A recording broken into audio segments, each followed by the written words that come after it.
45 करोड़ की तो बात करेंगे, लेकिन उससे पहले कमेंट मैं लेना चाहूंगा कि आज ठीक सुबह शराब घोटाले पर भी बीजेपी लगातार मुखर थी केजरीवाल के खिलाफ। ईडी ने एक सप्लीमेंट्री चार्जशीट दी है और उस चार्जशीट में ये खुलासा हुआ है कि जो पूरी आबकारी नीति थी इसका प्लान अरविंद केजरीवाल ने ही बुना था। देखिए, घर का अगर कोई मुखिया है, उसके बिना कोई मंत्री कैसे काम कर लेगा। सभी नीति में अरविंद केजरीवाल की हाँ के बिना किसी की मंत्री की उनकी कोई हिम्मत नहीं है कि वो कहीं साइन भी कर सके। आप देखते रहिए, केजरीवाल निश्चित रूप से जेल जाएंगे।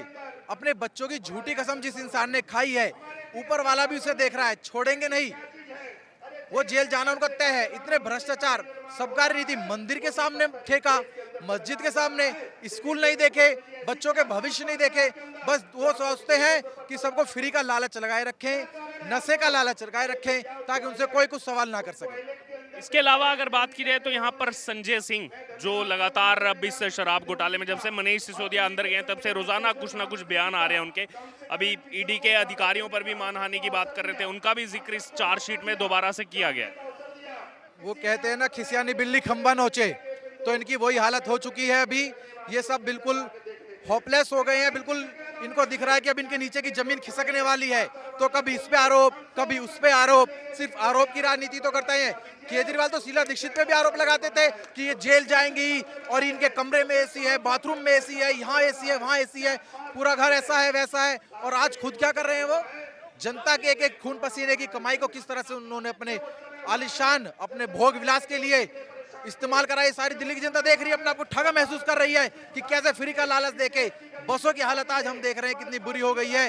धक्का खाते हैं। मैं सोनेवार जैसी छोटी कॉलोनी में रहता हूँ, एक एक घंटे इंतजार करती है महिलाएं बस में चढ़ने के, सफर करने के लिए। सुधीर जी, आप डीयू की पॉलिटिक्स में भी लंबे समय तक सक्रिय रहे, छात्र नेता रहे, और डीयू की अगर बात की नॉर्थ कैंपस की, उसके बगल में ही अरविंद केजरीवाल का ही निवास स्थान है। और डुसू के भी हमने देखा है बार बार जो फंड उसमें जो है आते हैं स्टूडेंट्स के वेलफेयर के लिए, बगल में ही केजरीवाल का निवास स्थान है। यहाँ पर 3-3 करोड़ के मार्बल लग रहे थे, 10-10 लाख के टीवी, क्या वहाँ भी ऐसा कुछ हो रहा था? देखिए, मैं दिल्ली विश्वविद्यालय छात्र संघ सचिव का चुनाव लड़ा हूँ। उस समय से लेकर हम केजरीवाल सरकार से एक डिमांड करते थे। जब ये सत्ता में आए थे तो इन्होंने कहा था कि दिल्ली में 20 नए कॉलेज खोलेंगे। आज एक कॉलेज की अगर इन्होंने ईंट मुझे दिखा दें तो मैं केजरीवाल को मान जाऊं। इतना झूठा और भ्रष्ट आदमी कहीं नहीं। हमने सड़कों पे से लेकर सड़क से संसद तक, यूनिवर्सिटी में उस समय भी प्रदर्शन करे हैं कि आप दिल्ली में नए कॉलेज खोले, हॉस्टल खोले। इन्होंने वादा करा था कि जब मैं आऊंगा तो 20 कॉलेज खोलूंगा। आज एक कॉलेज नहीं है दिल्ली में। बच्चों की इतनी हालत बुरी हो गई है पढ़ाई की, क्योंकि दिल्ली विश्वविद्यालय पूरे देश और विश्व का सबसे बड़ा, जैसे दिल्ली विश्वविद्यालय यहाँ पढ़ते हैं हम, तो हर पूरे देश से बच्चा आता है यहाँ पे पढ़ने के लिए कि उनको अच्छी शिक्षा मिले। लेकिन क्या है, फॉर्म तो भर जाते हैं 10 लाख 20 लाख, लेकिन सीटें लिमिटेड है। केजरीवाल सरकार इतनी निकम्मी सरकार है, बच्चों के भविष्य से खिलवाड़ करती है। सिर्फ झूठ बोलना इनको आता है और कुछ नहीं आता है। एक आखिरी कमेंट, क्योंकि लगातार शीश महल को लेकर के खुलासे तो हो रहे हैं। कल जो खुलासा हुआ है कि जो इनका पुराना घर था, जो आम आदमी पार्टी लगातार कह रही है उसको तोड़ करके नया बनाना था, उतने में तो पूरा केवल गार्डन ही बन गया। और पहले जो 400 स्क्वायर मीटर का घर था वो 1212 स्क्वायर मीटर का हो गया। देखिए, मतलब कैसे पागल, जनता को पागल बनाने की कोई अगर सीमा है तो वो इन्होंने सब पार कर दी है।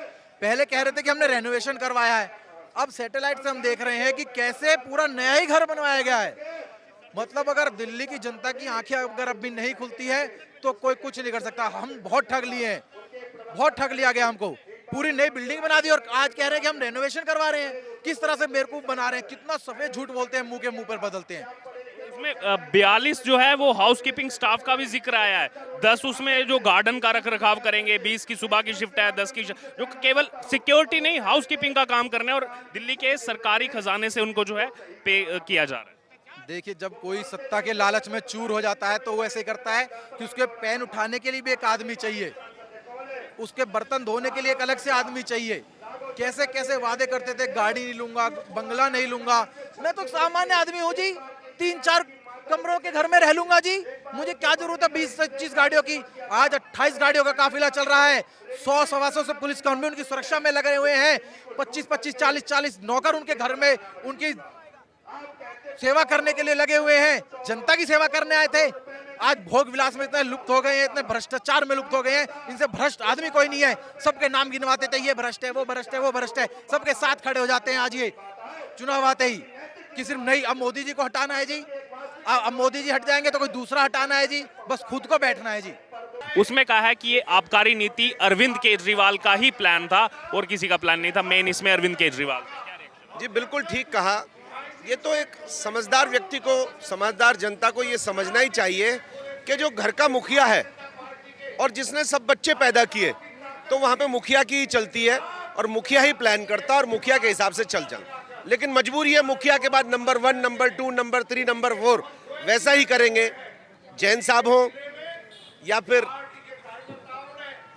फिर सत्येंद्र जैन हो या फिर सिसोदिया जी हो, उन्हें वही करना पड़ेगा जिसके अंडर वो काम कर रहे हैं। तो वो बेचारे तो इसके चक्कर में फंसे हैं कि उसने जो प्लान किया उस व्यक्ति से मिलना है, उतना पैसा लेना, उतनी प्लानिंग है, हर चीज केजरीवाल की प्लान की हुई है। वो तो मोहरा बने, पर क्योंकि उन्होंने भी गलत किया इसलिए वो अंदर गए। और ये स्पष्ट है कि केजरीवाल इसके लिए पूरी तरह से जिम्मेदार है। और यही नहीं, ये बंगले का एक ऐसा उदाहरण है, ये तो कुछ उदाहरण है जो जनता के सामने आ जाते हैं और भारतीय जनता पार्टी उनको सामने लेके आती है। अदरवाइज जो घर के रिनोवेशन में इतना बड़ा घोटाला कर सकता है, वो कोई सड़क बनी हो, कोई फ्लाईओवर बना हो, दिल्ली की प्रगति का कोई भी कार्य हुआ हो, उसमें यही 10-20 गुने का भ्रष्टाचार मिलेगा। ये तय है कि ये रास्ता जेल की तरफ जाता है और ये तय है कि ये अहंकार केजरीवाल का उसे जेल तक लेके जाएगा। इसी में अब एक और नया खुलासा हुआ है कि जो उनका पुराना बंगला था, लगातार ये चल रहा है कि रेनोवेशन था नया, तो इसमें खुलासा ये हुआ कि पुराना जितना बंगला था उसको तोड़ करके पूरा गार्डन वहां बना दिया और 42 लोगों का स्टाफ अलग रखा है, हाउसकीपिंग, गार्डन और ये सब के लिए। जी मैं यही कहना चाहता हूँ। देखिए अब पता लगता कि कौन मुगल आए, विलासिता का जीवन जीते थे, राजमहल बनाते थे, लाल किला बनाया, पर जनता के लिए क्या किया? जनता के लिए कुछ नहीं किया। ये वही केजरीवाल है जो दोबारा मुगल के रूप में आया है। अपने मुकुट पे, शीश महल पे डायमंड्स लगवाना, कोहिनूरों को लगवाना, ये उसका शौक है, अब नजर में आया है। ना केवल ये, गार्डन छोड़िए, आप बताइए स्विमिंग पूल घर में, बहुत बड़ी बात है। जनता को अब जागना पड़ेगा और भारतीय जनता पार्टी इसको गली गली तक, घर घर तक लेकर जाएगी। ये जो मैंने जिक्र किया, ईडी की सप्लीमेंट्री चार्जशीट में संजय सिंह का भी नाम है। संजय सिंह जिन्होंने कुछ दिन पहले ईडी के अधिकारियों पर जो है मानहानि की बात की कि मेरा नाम कैसे आ गया, मानहानि का केस ठोकूंगा, उनका भी जिक्र है कि 82 लाख रुपए रेस्टोरेंट वालों से लेकर के कैसे जो है चुनाव में लगाने के लिए पैसा लिया गया। संजय सिंह का क्या कहेंगे आप? देखो इस सरकार में जितने संजय सिंह से लेकर नीचे से ऊपर तक सब भ्रष्ट हैं। जिनके भी मैटर हैं, जो भी इनके एमएलए, एमपी, काउंसिलर, सबका रिकॉर्ड उठा के देख लेंगे आप, सब भ्रष्ट मिलेंगे। कहीं से कहीं तक कहीं कोई बचा हुआ नहीं है। यही केजरीवाल जी थे जो आए थे, जब क्या कह रहे थे, सिंगल सेट में आया हूँ, हवाई चप्पल में आया हूँ, बैगनार में आया हूँ, लाल बत्ती नहीं लूंगा, ये नहीं लूंगा, वो नहीं लूंगा, कोई फैसिलिटी नहीं लूंगा। आज वही केजरीवाल दुनिया के सारे ऐशो आराम ले रहा है। दिल्ली को लूट कर डाल दिया। दिल्ली का कहीं विकास नहीं है, सड़कों में कहीं काम नहीं है, नालियों में कहीं काम नहीं है, किसी तरह का कोई विकास नहीं है। आप इनका एमएलए कोई भी उठा के देख लीजिए, एक एमएलए की जांच करा लो, कितना मतलब करप्शन है उसके लिए, इतना करप्शन है कि भरा पड़ा है। एक एमएलए को देख लीजिए, भ्रष्ट सरकार है। दिल्ली सरकार एक भ्रष्ट सरकार है। केजरीवाल जी जब सत्ता में आए नहीं थे तो अन्ना हजारे के द्वारा इन्होंने सत्ता में प्रवेश किया कि हम एक अच्छी राजनीति करेंगे और दिल्ली वालों का भला करेंगे, लेकिन इन्होंने ऐसा कुछ भी नहीं किया। आज की सबसे भ्रष्ट सरकार दिल्ली सरकार है। इन्होंने इंटरनेशनल लेवल पे अपनी बेइज्जती कराई है तगड़ी।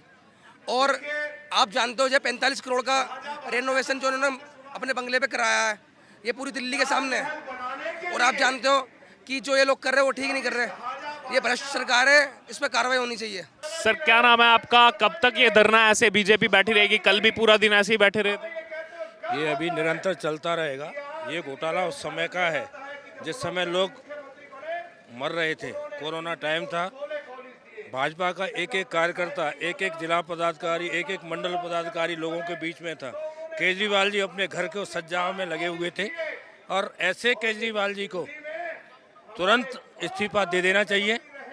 और ये लड़ाई जब तक रहेगी जब तक केजरीवाल को अंदर नहीं कर देते। नैतिकता के आधार पर केजरीवाल को इस्तीफा दे देना चाहिए और इस्तीफा नहीं देगा तो भाजपा का हर एक कार्यकर्ता ईंट से ईंट बजाता रहेगा और इस हक के लिए सदैव लड़ता रहेगा। 45 करोड़ के रेनोवेशन को लेकर सवाल उठाए जा रहे हैं, साथ साथ में शराब घोटाले को लेकर भी बीजेपी लगातार मैदान में थी। अब यहाँ ईडी की सप्लीमेंट्री चार्जशीट में एक बड़ा खुलासा हुआ है कि ये जो आबकारी नीति है, इसका पूरा मास्टर प्लान जो है अरविंद केजरीवाल का ही ब्रेन चाइल्ड था। बिल्कुल ये सत्य है, क्योंकि दिल्ली के जो मुखिया हैं वो सब कुछ ऑल ओवर इंचार्ज वही हैं, और जब तक उनकी इच्छा नहीं होती तब तक दिल्ली में कुछ नहीं हो सकता। सबसे अगर कोई भ्रष्टाचारी है तो खुद दिल्ली के मुख्यमंत्री हैं। आज तिहाड़ जेल में अगर उन्हें दर्द हो रहा था कि हमारे उप मुख्यमंत्री को आपने बैरिकेड नंबर 2 में 1 में रखा हुआ है, तो वो इसलिए दुख हो रहा था। 1 नंबर जो जेल है वो उनके लिए भारतीय जनता पार्टी अपील करती है कि खाली की जाए। आज रंगा बिल्ला और ये जो तीनों हैं तिगड़ी, वो जेल में जानी चाहिए, क्योंकि इन्होंने जो भ्रष्टाचार किया है, वाकई 45 करोड़ का जो इन्होंने भ्रष्टाचार किया है।